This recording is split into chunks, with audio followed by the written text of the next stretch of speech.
We are in Knight's Landing, right on the Sacramento River, where they have been counting fish. I am with Matt Gause of Westervelt Ecological Services. And Matt, what does that mean? Well, counting fish means we're sampling for fish. We're looking to see if the native salmon have made it onto the site after this restoration project. So we're going out there and actually trying to detect the little juveniles as they're moving through the system out to the ocean. And fall Chinook right here. This river was channeled off. You've opened it up to make it more floodplain-like, and explain why that's important. Well, as you mentioned, this portion of the river was channeled off to help move sediment down the system after the hydraulic mining in the Sierra Nevada.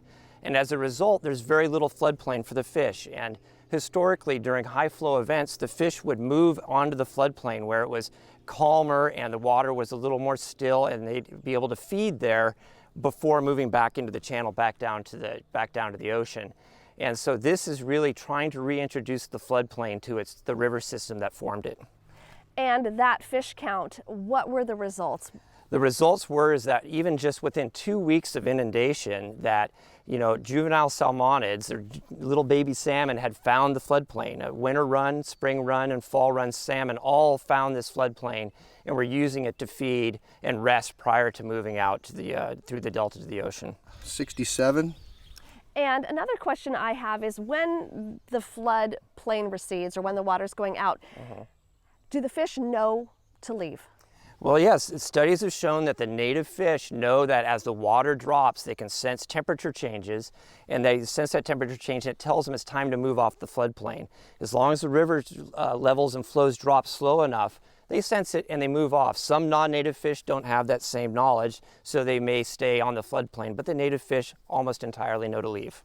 And why is it important, Matt, to be concerned about fish in the first place? Well, especially salmon. So you think about salmon. Salmon are a very important, commercial fish. There's important commercial fishery on the coast, and they're also listed. A lot of them are listed as endangered or threatened, and they're dependent on water, as is our agriculture. And so we have two competing resource values, and it's important that the fish are doing well so that there's enough water available for ag, and vice versa. So it's really important for everybody to have the fish do well in California.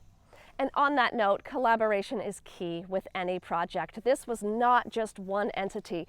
Talk about the different groups that work together. A lot of different groups. Reclamation District 108 was instrumental in us getting this project approved, as was Yolo County.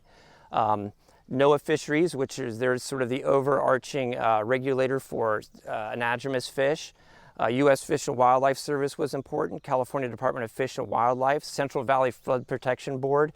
All of these entities allowed us to get this project developed in a very timely fashion, and there was a lot of momentum behind this. I think all these entities understand the value of this kind of project, whether it be for agriculture or endangered species or water supply in general.